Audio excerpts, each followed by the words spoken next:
All right, Shalom. This is Har one by Yasha Allah of the Lions Den Camp. When I say Kal Halayim, La Yahweh, by Hashem Yahweh Shai, by Hashem Harakak Wadash, Ma'amath. Double honor to the elder apostles of GMS and the elders. Shalom to you, Akim, Nagwatim, and children that believe in sincerity and truth around the four corners of the earth. What you're looking at here on the screen is a picture from the catacombs of Marcellinus, and Peter. And it's basically the catacombs, which is the word meaning the natural hollows, um, where the Jews or Israelites were buried, all right, in the Roman Empire. Now, um, over one of those sites, you have this picture painted of Jonah, all right, the prophet Jonah, that was being cast into the sea, and it say a whale swallowed him up, all right, for 3 days and 3 nights. All right, so now I want to get into that because it's like a big topic right now, and it just so happened I had this stored, and I was going to go into a lesson on it, dealing with the prophet Jonah. All right, so check this picture out, man. It's crazy, right? You see, he's painted as a dark-skinned man with a white woolly beard, or with could have been any color beard, but um, yeah, it's a Jake. You see that right there, and they got this looking like Leviathan or something, man. You never know. It could have been Leviathan, it could have been what I believe was a sperm whale, which is one of the biggest whales, or the first whale I believe was created. Um, Now, or from the family of one of the first whales. Well, it could have been Leviathan. Who knows, man? But either way, it wasn't what's called a humpback whale. All right, and that's what swallowed up this guy the other day for about 30 seconds, and he was in the whale's mouth, and it's spitting back out. But the scriptures say that Jonah was in the whale's belly. All right, so he was actually in the belly. Now that could happen with a sperm whale, and it definitely could happen with Leviathan if the Most High wanted it to, or some other animal, sea creature. I mean, But and it happened with another incident uh this past few month, if I'm not mistaken, and I'm gonna go into it, where it said a guy was in the actual belly of a whale for 3 days and 3 nights, just like Jonah. So I want to read that article, all right, in a minute. So it's a lot to talk about. So I'm gonna get into it. But yeah, this is deep right here, man. The catacombs of Rome. All right, and got one more picture right here. All right, it says Jonah vomited from the whale, and this was from the 3rd century Rome catacombs of the saints. All right, so around the 3rd century, so it's around 300 AD. All right. Um, so now, yeah, man, you see, he got an afro. Look at that. All right, he's supposed to be praying to the Most High with his hands stretched out. And I always wondered what this picture was. And today I went back over and looked at it, and I was like, oh man, that's Jonah being spewed out of the well. Now, it could have been anything. Look how huge that is. And it looked like a Leviathan or something, but it could have been a giant whale. But they just painted it as some type of beast. All right, so now I'm going to play the video that's going around on social media. Uh, it says the whale of a tale, and yeah, man, and it does tell of a reflection of stories from the past, man, dealing with Jonah being swallowed up by a whale. So I'm gonna play this clip, and then I want to play a clip that was dealing with Polite when he walked up on the elder apostles up in New York from the past. That's going around on social media as well from the past. I remember that live when it was happening, um, and yeah, of course, they don't believe, the Egyptologists, and they don't believe that a fish could swallow somebody up, or a whale could swallow a person, and the Most High commanded to vomit them back up, man, and keep them alive for 3 days in there. So let's play this real quick though. This was only for about, I think the fish swallowed this guy for about 30 seconds. All right, let's get this real quick. To survive and Friday morning near Provincetown on Cape Cod. Tom Hansen is here with the details. Tom? What is all this talk about? A whale of a tale. Yeah, it's quite a crazy story, Michelle. Well, Michael Packard has been making a living for years diving for lobsters off the coast of Cape Cod, but on Friday, for a few seconds, he says he almost became the prey when he ended up inside the jaws of a humpback whale. All of a sudden, I just felt this huge bump, and everything went dark, and I could sense that I was moving. Veteran lobster diver Michael Packard was hoping to make a catch yesterday, but he says he almost ended up on the menu for a medium-sized humpback whale. And I thought to myself, okay, this is it.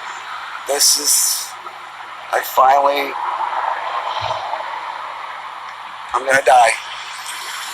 For 30 terrifying seconds, Packard says he was trapped in the whale's mouth. And then all of a sudden, he went up to the surface and just erupted and started shaking his head. And I just got thrown in the air and landed in the water, and I was free. The whale does not want a human dessert. Dr. Ian Kerr is a marine biologist at the Ocean Alliance. He's been studying whales in Cape Cod for more than a decade. I've been in this business 30 years, and this is the second time I've heard of it happening.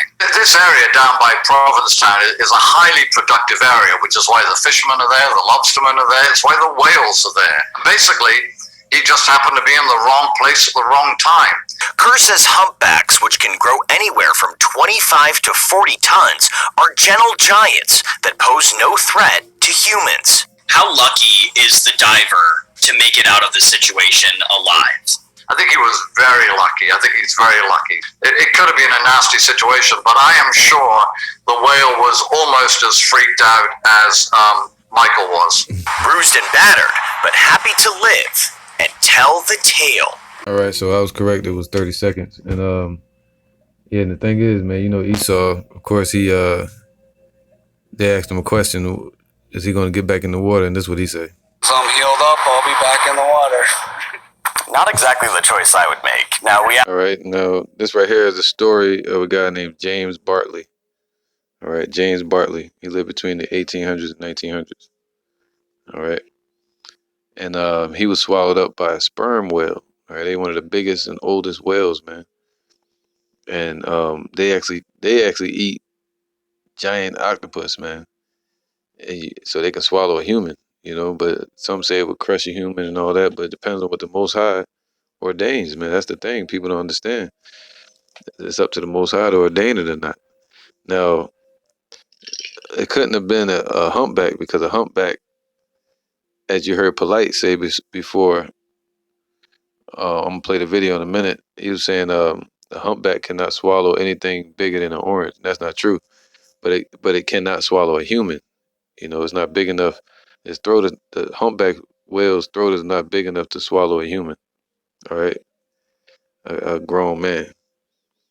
So that's why it spit him out. You know what I'm saying? And the Most High ordained that to happen. And but check this out. I want to read this story. It's a story from the 1800s. It says James Bartley, that's his name, is the central figure in a late 19th century story according to which he was swallowed whole by a sperm whale. He was found still living days later in the stomach of the whale. See, this guy here that was swallowed in the humpback whale, he was in the mouth of the whale. But it's possible that a person could be in the stomach of a whale and still survive. All right, just like Jonah. He was found living days later in the stomach of a whale, which was dead from harpooning. So they found him in the stomach. All right. The news spread beyond the ocean in articles as Man in a whale's stomach. Rescue of modern Jonah. All right. So it's called The Rescue of a Modern Jonah. There's an article in August 22nd, 1891, issue of Yarmouth Mercury. So, you know, people like to have receipts, right? Newspaper of Great Yarmouth in England. It's called The Man in a Whale's Stomach, Rescue of a Modern Jonah. Deep, right? So now this is the article I wanted right here. And, you know, if anybody want to read, look into that James Bartley a little bit more in detail, man, it's pretty interesting. But, yeah, here you go. It says the Deacon Chronicle. Swallowed alive, man survives inside whale's stomach for 3 days. According to the man, he stayed inside the whale for 3 days and 3 nights. You never know, but hey, this is an article, man. The only thing that kept me alive were the raw fish I ate and the light from my waterproof watch, says the man.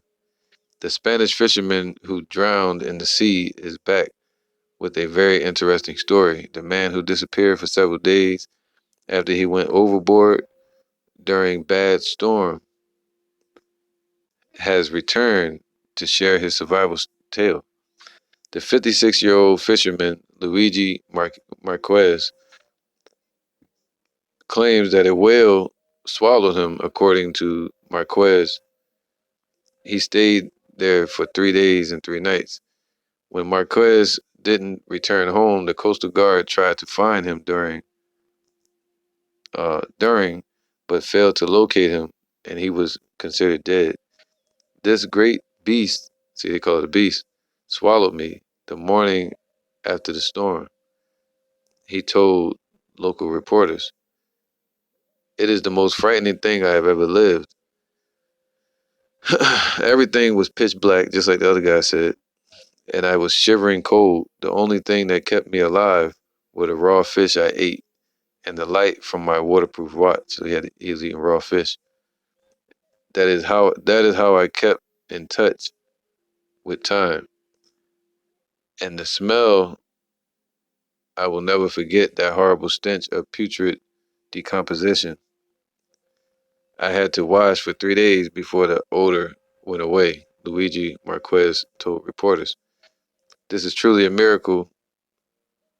Um, I prayed and I prayed and I never lost faith, and the Lord has brought me back, my precious Luigi told his wife to the reporters.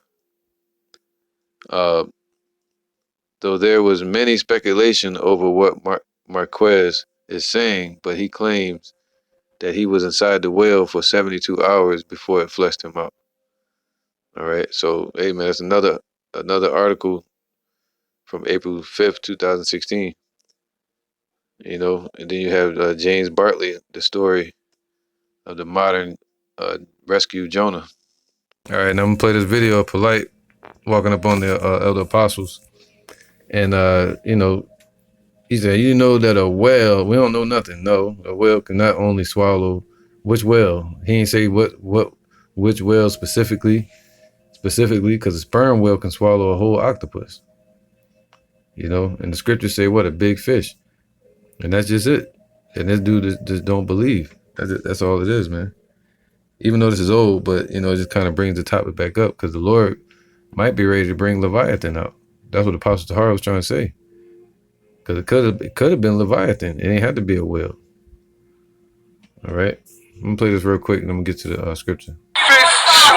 Swallowed him and brought him back. Absolutely. I believe it. Hold on, man. We know that a whale can only swallow nothing no more bigger than an orange. But it wasn't a whale. I know that's why you gotta fact check everything that this dude say, man. All right. I understand this perfectly. Yeah. I got you. Yeah. So what I'm saying is, what kind of entity swallowed this man whole? Did he make it out alive? Did he make it out alive? So this big ass fish swallowed this man whole.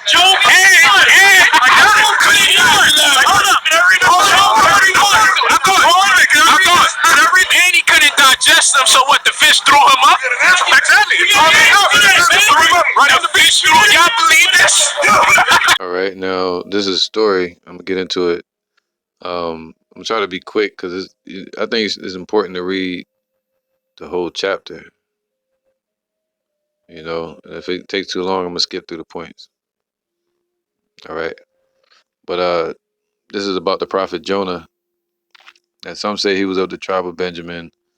Um, but it's kind of hard to find that information because kind of got lost in the history. But he was the son of Amittai, which his name means Amathia, which would be my truth. All right, my truth, Amathia. That's a good name. But and Jonah in the Hebrew would be Yawanah, which would be dove or pigeon. All right. Now it says here, um, Jonah chapter 1, verse 1. Now the word of Yahweh came unto Jonah, the son of Amittai or Amathia. All right, saying, arise and go to Nineveh, the great city, and cry against it, for their wickedness is come up before me. All right, so that was talking about um around the time of like 790 BC, um, during the time of Jeroboam the second. All right, and now because Jonah was prophesying to Jeroboam the second. All right, and about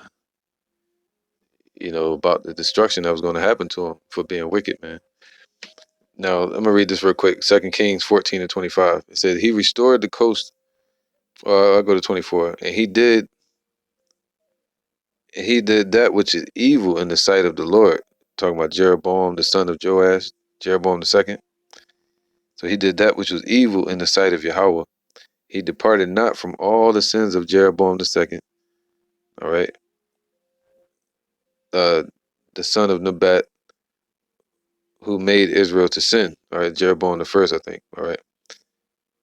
Now, yep, that was talking about Jeroboam the first, the son of Nebat, which was one of Solomon's servants when the kingdom was split between Jeroboam and Rehoboam.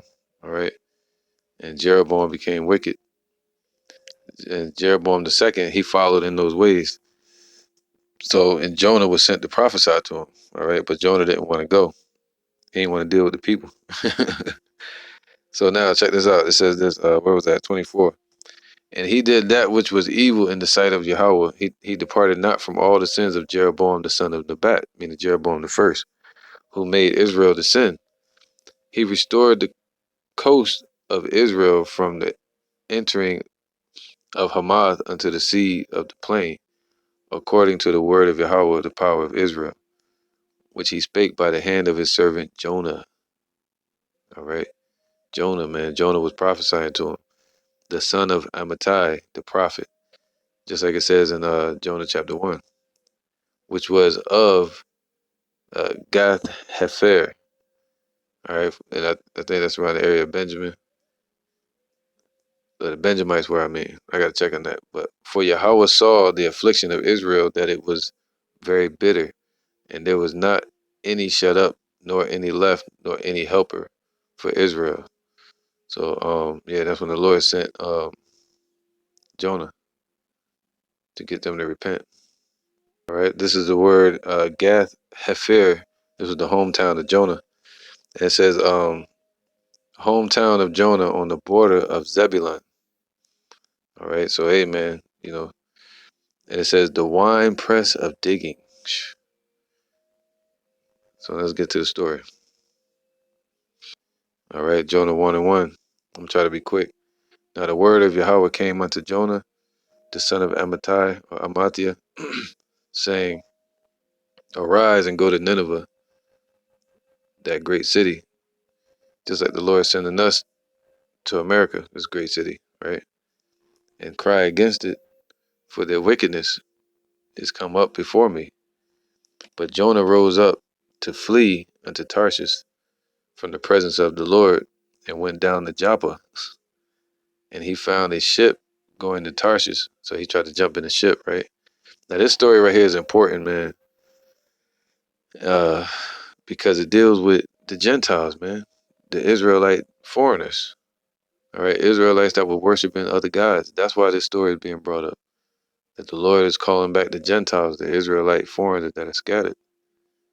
All right, that's what this is about, and about Yahweh Shai being risen on the third day, and about us being risen as a nation, out of the belly of hell, out of this hell's condition, this affliction. That's what this represents, man. It's time for us to pray unto the Father, and the Lord deliver us. All right. Arise and go to Nineveh, that great city, and cry against it, for their wickedness has come up before me. But Jonah rose up to flee unto Tarshish from the presence of Yahweh, and went down to Joppa, and he found a ship going to Tarshish. So he paid the fare thereof, and went down into it to go with them unto Tarshish from the presence of Yahweh. So he jumped on the ship, on a little ferry boat, and was like, yo, just take me out of here. Give me And it says, but Yahweh sent out a great wind into the sea. There was a mighty tempest, like a hurricane in the sea, so that the ship was like to be broken. Phew, man. All right, there was a bunch of Jakes on the boat, but they were all, it was like a bus ride. You get on there today, you get on the bus or the train or any ferry that might be going across the water, and everybody on there be a bunch of Jakes. They all got different beliefs. They go to church, they go to Christianity, they Christians, they Muslims, they Africanism, Egyptology, whatever, Baptist, Catholic, and they all worshiping idols, different idols. But Jonah, he believed in Yahweh Bashem or Yahweh at the time, the Most High, um, the God of Abraham, Isaac, and Jacob. But Yahweh sent out a great wind into the sea, and there was a mighty tempest in the sea, so that the ship was like to be broken. Then the mariners were afraid, so and cried every man unto his God. So they were worshiping their idols, just like today, man. A lot of our jakes, or a lot of our people, a lot of our jakes, but a lot of our people are worshiping idols. All right, So and he said, "Well, we were Gentiles carried away unto dumb idols, man." So it says, "What then the mariners were afraid and cried every man unto his God, and cast forth the wares that were in the ship into the sea, to lighten it of them. But Jonah was gone down into the sides of the ship, all right, and he so he was hiding in the side of the ship, right, and he lay and was fast asleep. So the shipmaster came to him and said unto him, What meanest thou, O sleeper? Arise, call upon thy God, if so be that Yahweh will think upon us that we perish not. And they said, every one to his fellow, come and let us cast lots. And that's why you can cast a lot, if you need to, but you don't want to do it in vain. But something spiritual, you cast a lot. And the lot fell upon Jonah. Then said they unto him, Tell us, we pray thee, for whose cause this evil is upon us. What is thy occupation? And whence comest thou? What is thy country? And of what people art thou? And he said unto them, I am an Hebrew. All right, so they was his people, but he was saying, yo, I deal with the Hebrew. All right. Um, that's what I deal with. All right. I'm a Hebrew. And the other Jakes must have been calling themselves by other nations. And I fear Yahweh. See, they feared other gods, false gods. But Jonah was a Hebrew, because at that time, a lot of people were dealing with the Aramaic, a lot of people were dealing with, uh, the Syrian script, which is basically the same, the Aramaic, and different Canaanite languages, all right, and dialects of the Hebrew, but it was broken forms of the Hebrew, bastard tongues, okay? So he was saying, yo, I'm a Hebrew of Ibarya, Ibaryath, all right? And I fear Yahweh, the God of heaven, which have made the sea and the dry land. That's why his name is important. Then were the men exceedingly afraid and said unto him, why hast thou done this? See, now, that's why he say Jake don't respect nothing but death and fear. And that's what the Lord gonna put on some of these Jakes that don't want to listen. They got to scare the hell out of them. Then they gonna repent. All right. Then were the men exceedingly afraid and said unto him, why hast thou done this?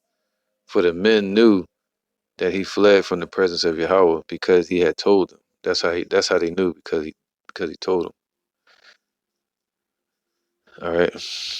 The Lord made him confess it. Then said they unto him, what shall we do unto thee that the sea may be calm unto us?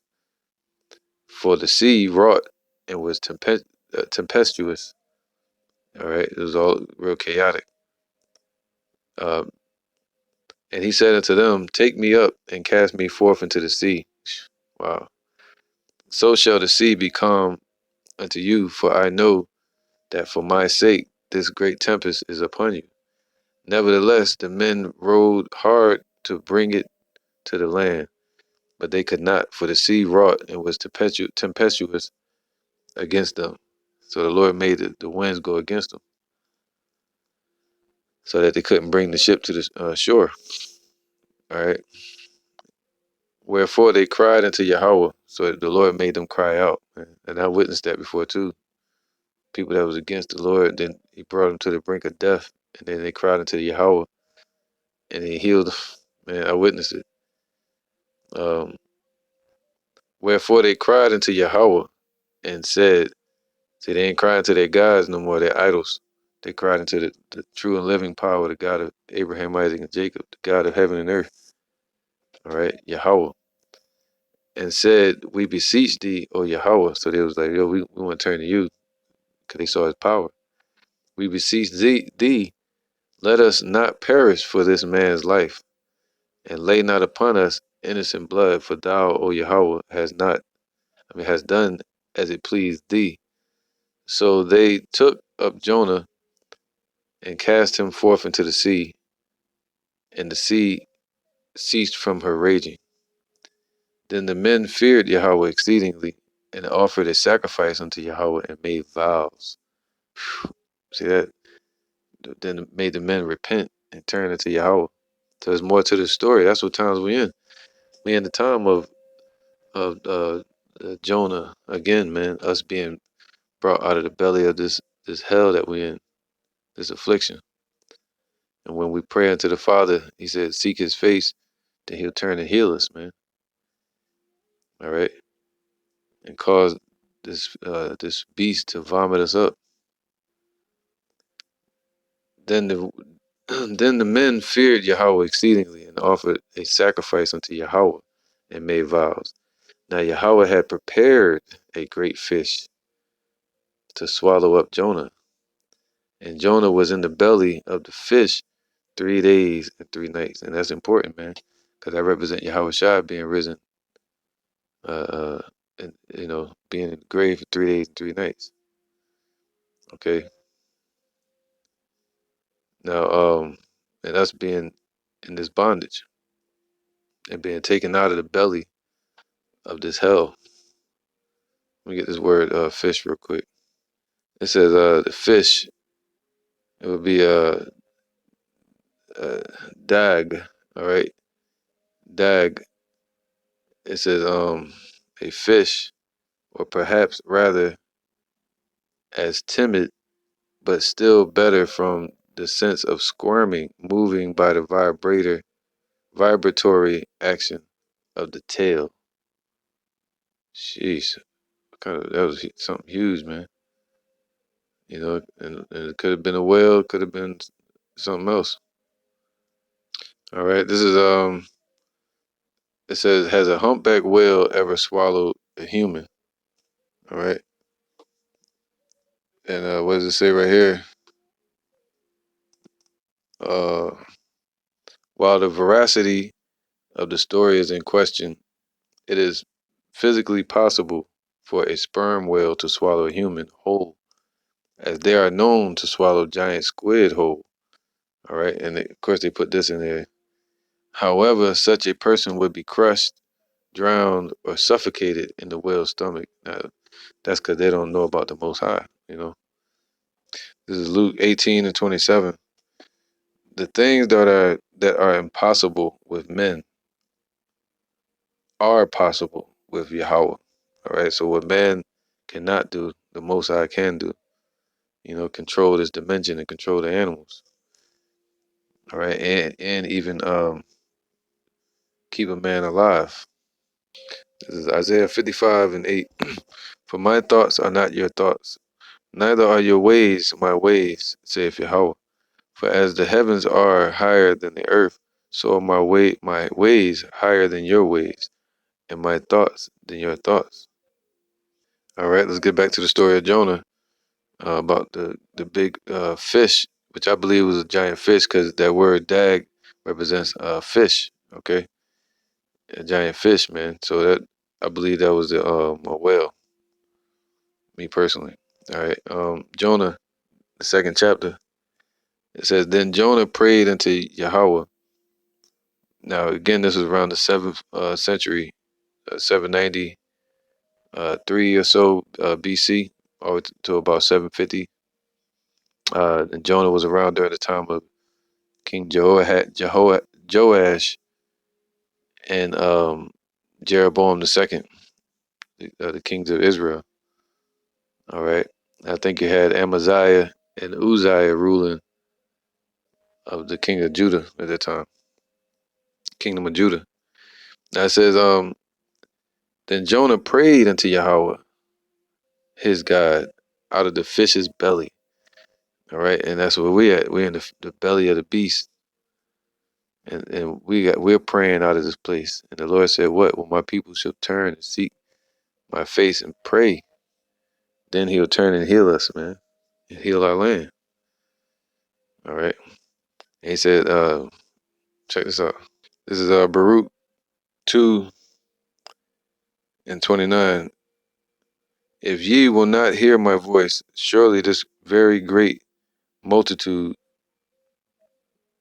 um shall be turned into a small number among the nations. That's what he told Moses. All right, in the curses, Deuteronomy 28, where I will scatter them, for I knew that they would not hear me, because it is a stiff-necked people. Just like Jonah wouldn't listen at that moment. All right, and to return unto him, and Jonah was sent to get our people to turn unto him as well. And the Lord had mercy on our people that were living in that area, Nineveh. All right. So you have to get the prophets to do the work, and also uh, the 144 and the 1/3 to repent, turn back to Yahweh, and turn from these idols and pray to the Father, man. And we're in that time where the Lord about to send His winds and His destruction upon this place, and that's when they're gonna start crying out.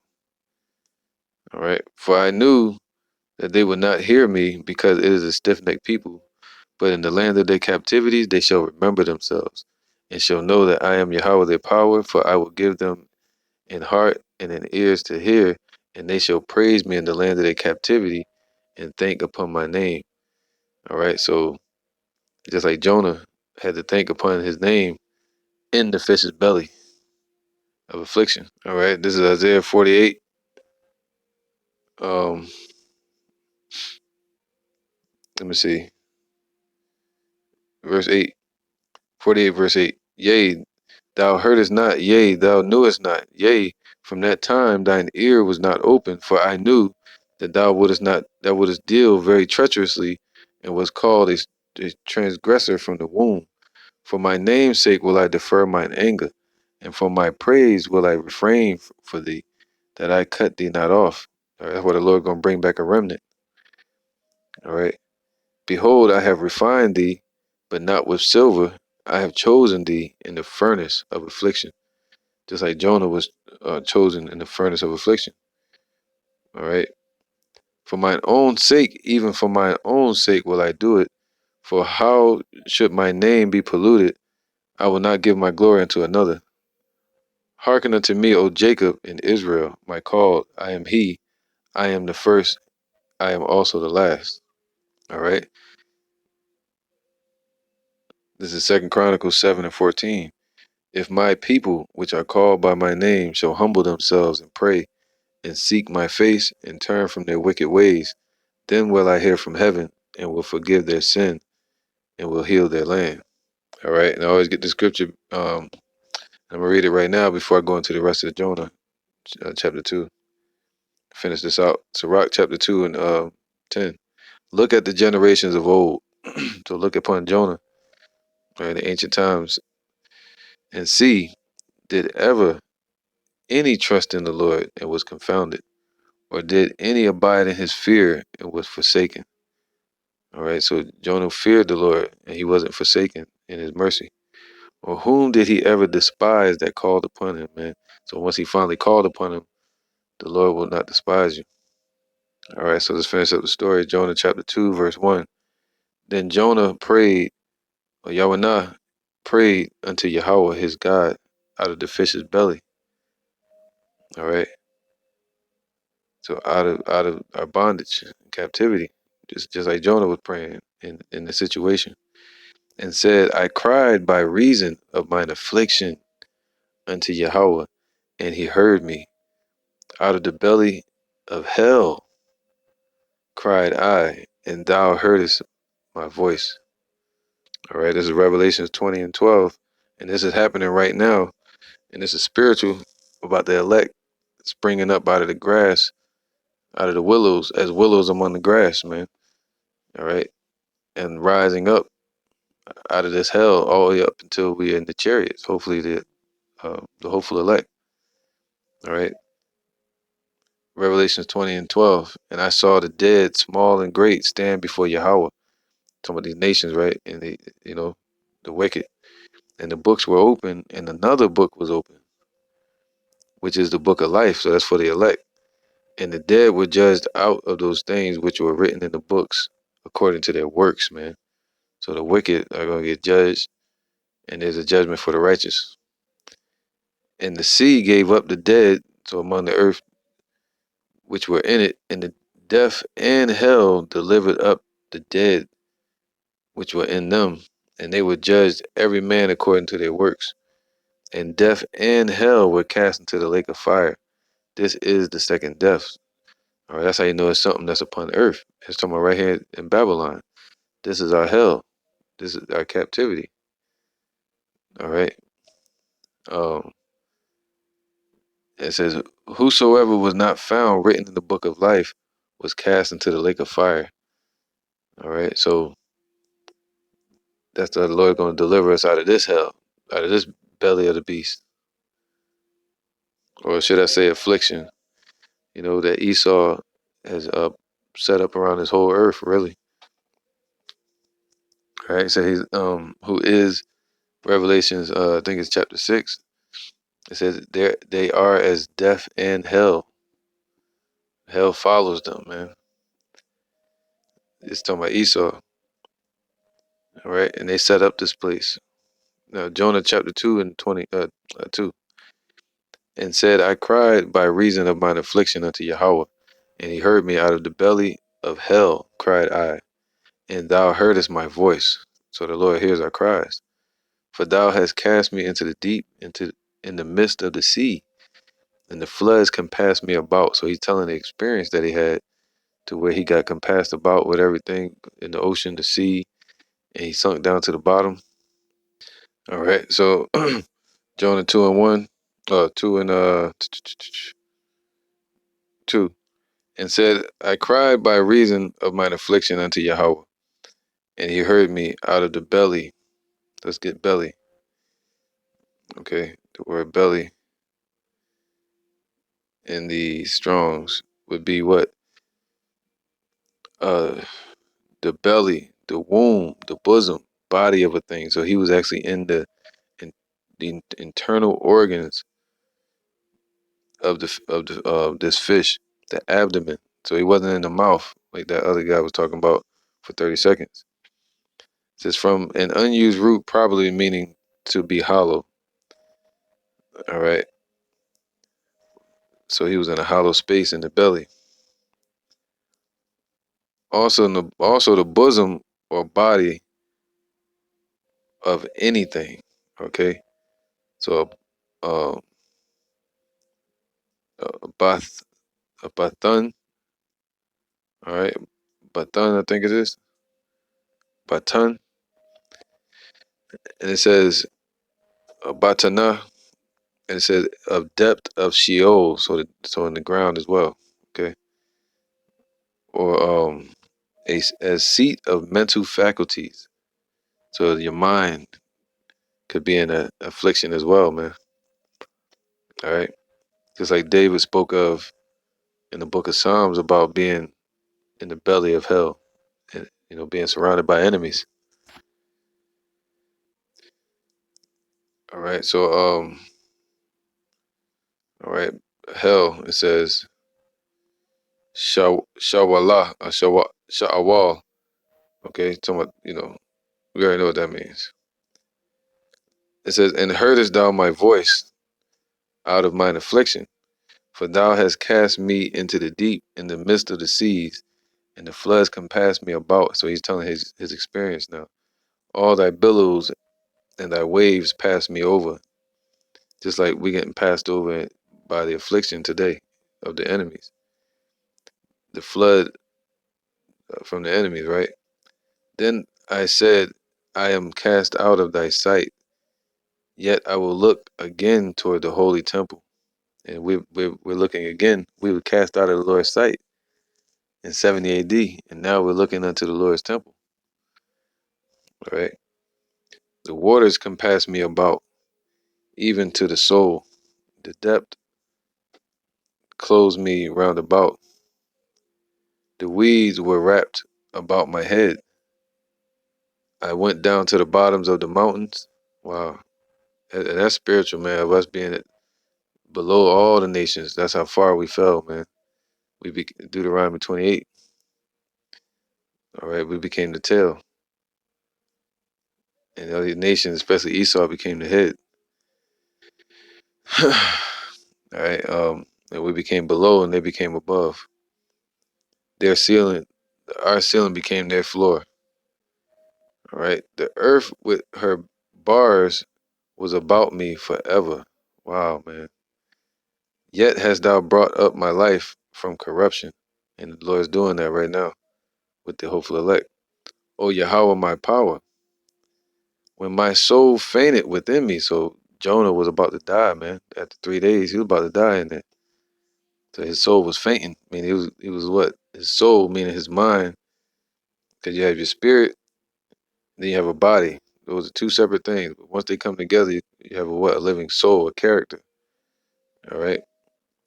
The body dies and the character dies, but the spirit never dies. Okay.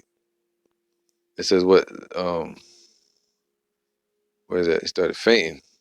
His soul. It said to shroud, cloth, to languish. Wow, man. To be feeble, to faint, to show feebleness, to faint away, to envelop oneself. Sheesh. All right. To grow weak. All right. I top. All right. I tapa. I top.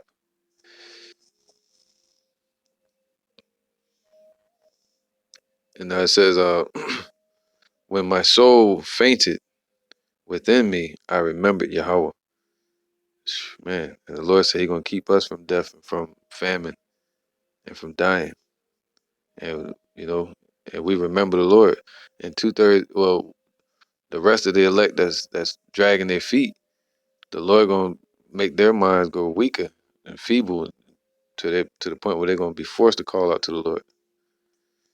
All right, they're dragging their feet, don't want to listen. When my soul fainted within me, I remembered Yahweh, and my prayer came unto thee into thy temple, holy temple. They that observe lying vanities forsake their own mercy. All right, even today, you still got a lot of jakes in these churches that's still calling on the false names of the Lord, calling all these idol gods, dealing with these holidays too. All right, so it says what? Um, they that observe lying vanities. What's a lying vanity? The pictures of Caesar Borgia, these crosses, they're still under the curses, man. This is Wisdom of Solomon 15:3. For to know thee is perfect righteousness, man. Yea, to know thy power is the root of immortality. And that's what we got to know. And that's what this lesson is for. And that's why I think that situation happened with Esau getting swallowed by a whale, which rarely happened. They say they only heard it happen twice in Florida or wherever they were at in those coastal waters. But you look at the story of James Bartley in the 1800s that got swallowed up by a whale for a few days, and they found him alive, all right, living and breathing. Um, Now look, it says in the story of Jonah, man, all right, Yawanah, so-called Negro, a so-called dark-skinned man from the tribe of Israel. For neither did the mischievous invention of men deceive us. All right, so all these are mischievous inventions that they conjured up during the Renaissance period, the rebirth of the Roman Empire. Nor an image spotted with diverse colors, the Catholic Church pushing their idolatry and the Vaticanism and the Islam and pushing the Christianity on our people with that fake image of the Lord, and put Caesar Borgia up, the devil, that Edomite. All right, it says they didn't deceive us, right? Nor an image spotted with diverse colors, the painter's fruitless labor. The sight whereof entices fools to lust after it, man. All these different idols that they have in this African idolatry and Hinduism or whatever you want to call it, witchcraft and Satanism, the sight of which whereof enticeth fools to lust after it, and so they desire a form of a dead thing that have no breath. Both they that make them, they that desire them, and they that worship them are lovers of evil things and are worthy to have such things to trust upon. Dead things, man. Jeremiah 2:26. As the thief is ashamed when he is found, so is the house of Israel ashamed. They, their kings, their princes, and their priests, and their prophets, saying to a stock, all right, a wood, or um, or a wall, or a painting, or a tree, the masonry, the owls and shit like that. Thou art my father, and to a stone thou hast brought me forth. And that's the curses, Deuteronomy 28. And our people are worshiping wood and stone, Islam and all that, the cobblestone. For they have turned their back unto me and not their face. That's why the Lord said they got to repent and turn to him. But in the time of their trouble, they will say, arise and save us. All right, just like those guys were saying on the ship with Jonah. All right. It says, but where are thy gods that thou hast made thee? Let them arise if they can save thee. Wow, it's a bar. In the time of thy trouble, for according to the number of thy cities are thy gods, O Judah. Wow, man. So, as many cities and areas and neighborhoods and boroughs that we have in America and the world, wherever we scattered at, that's how many idols our people are worshiping, imaginations and coming up with their own bullshit, philosophies. All right. So Zechariah 13:8. And it shall come to pass that in all the land, saith Yahweh, 2 parts therein shall be cut off and die. That's 2/3. But the third shall be brought through the fire. That's the 1/3. And I will bring that's the fire is the affliction. You're gonna bring us through it, man. Just like he told Jonah. He brought him through the affliction. And I will bring the third part through the fire. That's the furnace of adversity and affliction. And will refine them as silver is refined. He said, what? But what? He said, not in the but not with fire, but with affliction. That's what I read earlier. All right. And I will try them as gold is tried. Let me get that real quick. This is Zechariah Sirach 2:4. No, 3. Cleave unto him and depart not away, that thou mayest be increased at thy last end. Right? Don't depart. That's what he was telling Jonah as well. Whatsoever is brought upon thee, take it cheerfully, and be patient when thou art changed to a lower state. For gold is tried in the fire, and acceptable men in the furnace of adversity. Believe in him, and he will help thee. Order thy way aright, and trust him. Trust in him, man. Ye that fear the Lord, wait for his mercy, and go not aside, lest ye fall. All right, Zechariah 13:9. And I will bring the third part through the fire. That's the elect, and will refine them as silver is refined. Man, that means to be refreshed and renewed. Okay, New Jerusalem, and will try them as gold is tried, man. Just like he tried Jonah. They shall call on my name, and I will hear them. But 2/3, he's not gonna hear them. He's gonna say, call on your gods, man. Call on your idols. But the ones that repent, like those men that repented in the midst of that um, tempestuous wind, all right, that's just like the Lord is about to send destruction upon this place. The ones that repent, the Lord gonna deal. He gonna hear them, man. All right, but they waiting until the last minute. That door gonna be shut. It's gonna be too late when the missiles hit, or they're gonna get the chip or something like that. And I will bring the third part through the fire, and will refine them as silver is refined, and will try them as gold is tried. They shall call on my name, and I will hear them. And I will say, it is my people. And they shall say, Yahweh is my power, just like Jonah. All right, so man, to hear Jonah 2:7. When my soul fainted within me, I remembered Yahweh. See, we remember in Yahweh. He said we shall think upon ourselves. In the place of our captivity, we remember ourselves too. And my prayer came unto thee into thy holy temple. And the Lord has 7 archangels under Raphael, or including Raphael, that deal with the prayers of the saints. All right, but they that observe lying vanities forsake their own mercy, man. They forsaken their own mercy, that are still observing these lying vanities today. They're forsaking their own mercy. It's been given to us right now. All right, mercy means to be given a gift for something that you don't deserve. But I will sacrifice, but even us, right? We offer spiritual sacrifice today, acceptable to Yahweh.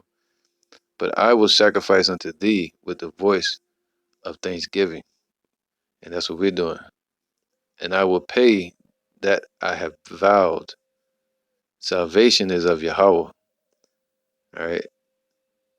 And salvation, let me get that word real quick.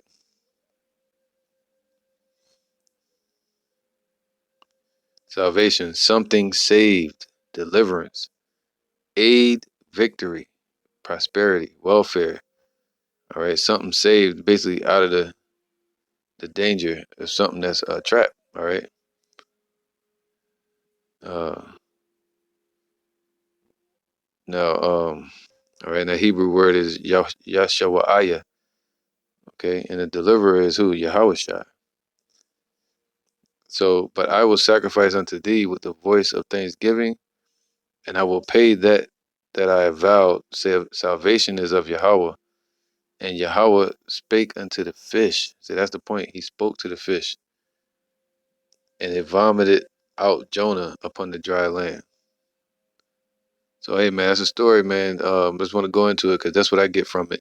That the Lord is sending a message for our people to turn back and repent, and that the Lord is about to deliver us out of this affliction, like He did with Jonah, out of the belly of the fish. Once he finally repented, you know. Verse 1, it says, Jonah 3:1, and the word of Yahweh came unto Jonah the second time, saying, Arise and go into Nineveh, the great city, and preach unto it the preaching that I bid thee. So Jonah arose and went unto Nineveh according to the word of Yahweh. Now Nineveh was an exceeding great city, 3 days journey. So it took 3 days to get across Nineveh. That's how big it was, you know. So all right, Ezekiel 3:17, Son of man, I have set thee a watchman unto the house of Israel. Therefore hear the word at my mouth and give them warning from me.